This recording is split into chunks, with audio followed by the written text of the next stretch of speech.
Welcome to Edu Pharma Expert. नमस्कार दोस्तों, तो आज का टॉपिक है नोवेल ड्रग डिलीवरी सिस्टम।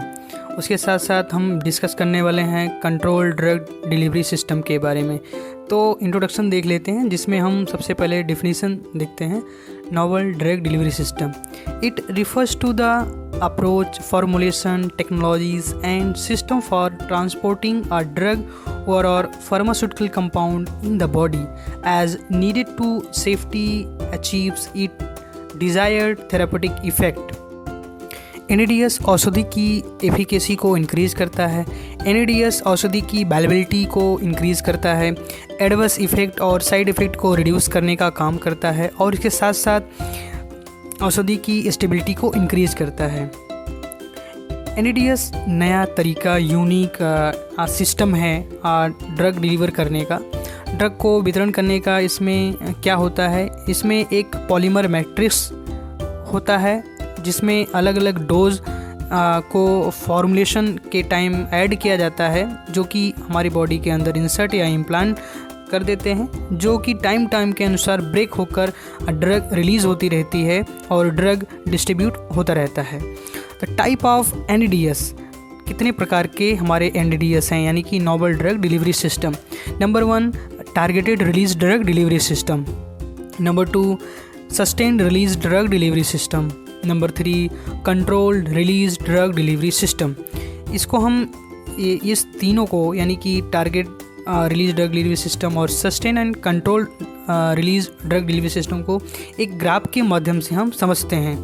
तो आइए देखते हैं। इस ग्राफ में आप देख रहे होंगे कि जो आपका target release drug delivery system है, इट मीन्स जो कन्वेंशनल है, वो कन्वेंशनल मतलब कि जो पहले ट्रेडिशनल था, कि जैसे कि हम सुबह दवा खाते थे और दोपहर में दवा खाते थे और रात में दवा खाते थे।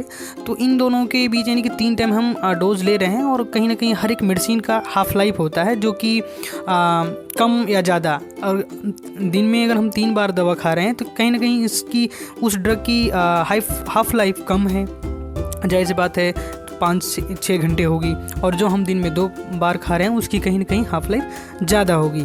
तो आप देखते थे कि जो पहले मेडिसिन हम खाते थे लगभग 8 घंटे 6 घंटे में, वो आपकी बॉडी से एलिमिनेट हो जाती थी। नंबर 2 हम बात करें सस्टेन रिलीज। आप देख रहे होंगे पीक, पहले आप देख रहे होंगे पीक बहुत ही थोड़ा है, और पीक जो कि इफ़ेक्टिव, जिसे बोलते हैं थेरेपेटिक इफ़ेक्ट जो दे रहा है, वो पीक कम है ट्रेडिशनल वाले में, यानी कि टारगेटेड वाले में। और उसके साथ साथ जो आपका सस्टेन्ड है, वो आप देख रहे होंगे काफ़ी पीक जो है, ड्यूरेशन उसका जो है बढ़ा हुआ है। आपने बहुत सारी ऐसी मेडिसिन लेते हैं, उस मेडिसिन में लिखा होता है सस्टेन्ड रिलीज़, जो भी फार्मूला होगा उसके आगे सस्टेन्ड रिलीज़ ज़रूर लिखा होगा उसके आगे, उसके पहले। तो उसका मतलब ये है कि वो ड्रग जो है, वो मेडिसिन काफ़ी लॉन्ग पीरियड तक आपके बॉडी में रहेगी और उसके साथ साथ अपने एक्शन को शो करेगी। नंबर 3 है control release drug delivery system. एक ऐसा इसमें सिस्टम इन्वॉल्व होता है कि जो कि ड्रग के रिलीज़ को कंट्रोल करके रखता है और टाइम पर रिलीज़ होता रहता है। आप इस पीक में देख सकते हैं कि आप जैसे कि control release drug delivery system के थ्रू आपने कोई मेडिसिन ली, तो जब उसका थेरेपेटिक इफेक्ट आ जाएगा, उसके बाद आप देख रहे हैं कि जो उसकी पीक ग्राफ की पीक है वो एकदम स्ट्रेट जा रही है। इट मीन्स ये डाउन इसलिए नहीं है क्योंकि control release drug release system है इसमें इन्वॉल्व। वो करता क्या है कि टाइम टू टाइम पे रिलीज ड्रग होती रहेगी, जो भी उसका हाफ लाइफ के अकॉर्डिंग रहेगा, और आपका थेरापेटिक इफेक्ट जो है कंटिन्यूस आपकी प्लाज्मा में या फिर आपकी बॉडी में कंटिन्यूस इफेक्ट बना रहेगा। आइए दूसरे टॉपिक के बारे में हम डिस्कस करते हैं। हमारा दूसरा टॉपिक है कंट्रोल ड्रग डिलीवरी सिस्टम। इसमें डिफिनीशन समझ लेते हैं। It maintain suitable and desired drug release over an extended time period और लॉन्ग टाइम। नंबर 2 पॉइंट है, it is formulated by using different type of polymers matrix such as hydrophilic matrix. इसमें हम different type के आपके polymers use करते हैं, जो कि मैट्रिक्स टाइप में होती है, और उसमें हम ड्रग को अलग अलग डोज के हिसाब से हम उसमें सेट कर देते हैं, ताकि हमारी बॉडी में जाके, अब जैसे हम अपनी किसी वो ड्रग को हम देते हैं और जैसे हम देते हैं वैसे ही फर्स्ट डोज जो है तुरंत रिलीज़ हो जाता है। उसके बाद जो हमारा टाइम सेट होगा या फिर जो उस ड्रग का हाफ लाइफ होगा उसके अकॉर्डिंग जो है हमारा दूसरा ड्रग टाइम ऑफ पीरियड पे अपना जो है रिलीज़ होगा। Release the drug continuously at a rate for the fix time period. कहने का मतलब है जो हमारा रेट या फिर फिक्स टाइम होगा, ड्यूरेशन जो फिक्स्ड होगा कि भाई इस इतने टाइम पर ही हमारी जो ड्रग रिलीज़ होने वाली है या इतने टाइम पर रिलीज़ होनी है, उसी के हिसाब से सिस्टमली और locally to the target organ, जो भी ऑर्गन है उसके उस पर वो अपना एक्शन शो करती है टाइम टू रिलीज़ होके। अगर हम टर्मिनोलॉजी और डेफिनेशंस की बात करें तो the related terminologies are following. Number 1, control release formulation.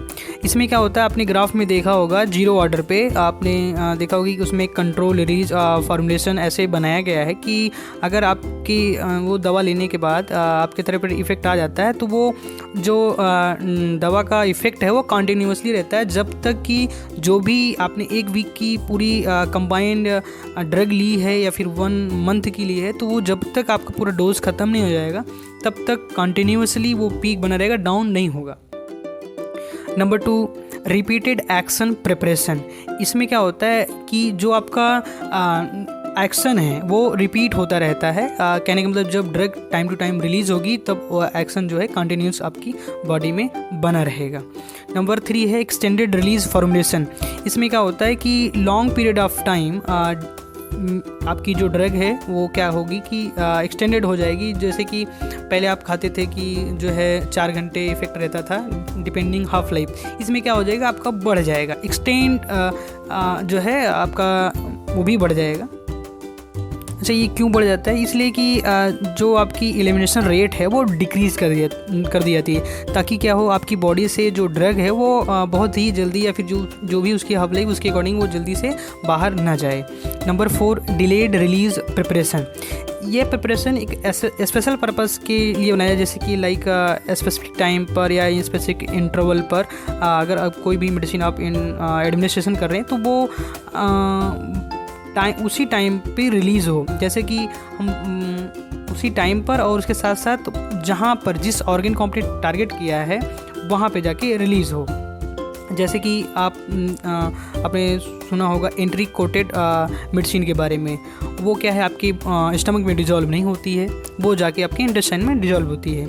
Number 5, targeted release drug product. इसमें क्या होता है कि आपका जो टारगेटेड ऑर्गन है उस पे जाके ये आपका जो ड्रग है वो जाके रिलीज़ होगी और अपना site of physiology site of action provide करेगी। Number 6, site specific targeting system. इसमें क्या होता है, बायोलॉजिकल ऑर्गन या टारगेट डिजीज्ड ऑर्गन, जो भी आपकी स्पेसिफिक डिजीज्ड ऑर्गन है जहाँ पे कोई ऑर्गन में आपको प्रॉब्लम है या डिजीज़ है, उस जगह पे ये मेडिसिन जाके पर्टिकुलरली जगह पे आपकी रिलीज़ होगी। नंबर 7 है रिसेप्टर टारगेटिंग सिस्टम। इसमें क्या होता है, in this target is particular receptor for drug is an organ और टिश्यू। जो भी आपके पर्टिकुलर ऑर्गन है या फिर टिश्यू है स्पेसिफिक रिसेप्टर साइट पे, उस टिश्यू के स्पेसिफिक रिसेप्टर साइट पे जाके ये मेडिसिन रिलीज़ होगी और बाइंड करके अपना एक्शन प्रोवाइड करेगी। अगर इसमें हम देखें आपका क्या एडवांटेजेस है इस नोबल ड्रग डिलीवरी का, तो उसको हम एक एक करके जान लेते हैं। इसमें क्या होगा कि इट इम्प्रूव्ड बायलेबिलिटी ऑफ ड्रग, यह जो है अधिक बायलेबिलिटी को प्रदान करता है कि जो भी आपने देखा होगा कि जब आप ओरली कोई मेडिसिन लेते हैं तो क्या होता है कि पूरी तरीके से वो आपकी ब्लड यानी कि सिस्टमिक सर्कुलेशन में पूरी तरीके से नहीं पहुंच पाता है। वहीं अगर हम इंजेक्शन के थ्रू, आईवी के थ्रू कोई भी ड्रग या मेडिसिन लेते हैं तो आपकी सर्कुलेटरी सिस्टम यानी कि ब्लड में पूरी तरीके से 100% बायोलिटी के साथ मेडिसिन पहुंचती है। Number 2, improve the patient compliance. जो भी पेशेंट के कंप्लायंस है वो इम्प्रूव करता है। It improve the efficacy of treatment. उसके साथ साथ reducing adverse effect, side effect, also reducing the toxicity. अगर हम इसके डिसएडवांटेज की बात करें तो ये काफ़ी कॉस्टली होता है और इनको ईजिली जो है वितरित तथा निष्कासित नहीं किया जा सकता। इट मीन्स अगर हमने ये ड्रग ले ली, अगर ये हमको हार्मफुल कर रही है तो इसको आसानी से हम निकाल नहीं सकते हैं या फिर इसको रिकवर नहीं कर सकते हैं। उसके साथ साथ इट में कॉज डोज डंपिंग। जैसे कि क्या होता है कि ये डोज इसमें इस मेडिसिन में बहुत सारे डोज को एक साथ मिलाकर बनाया गया है। अगर इसमें ऐसे कंट्रोलिंग सिस्टम ना रहे तो अगर कंट्रोलिंग सिस्टम हमारा ख़राब है या कोई दिक्कत आ गई तो ये डोज एक साथ अगर डंपिंग हो गई तो इसका सबसे बड़ा साइड इफ़ेक्ट है। जैसे क्या होता था कि हम एक डोज खाते थे, फिर दोपहर में खाते थे और फिर शाम में खाते। हो सकता है कि अब 3 डोज है और आपने खाया और एक साथ ही वो रिलीज़ हो गया, हमारा जो सिस्टम था, हमने कंट्रोल सिस्टम बनाया था, वो फेल हो गया। Increase first pass metabolism. तो आज के लिए बस इतना ही। ये वीडियो पसंद आया हो तो लाइक करें, सब्सक्राइब करें चैनल को और अपने दोस्तों के साथ शेयर करें। Thanks for watching.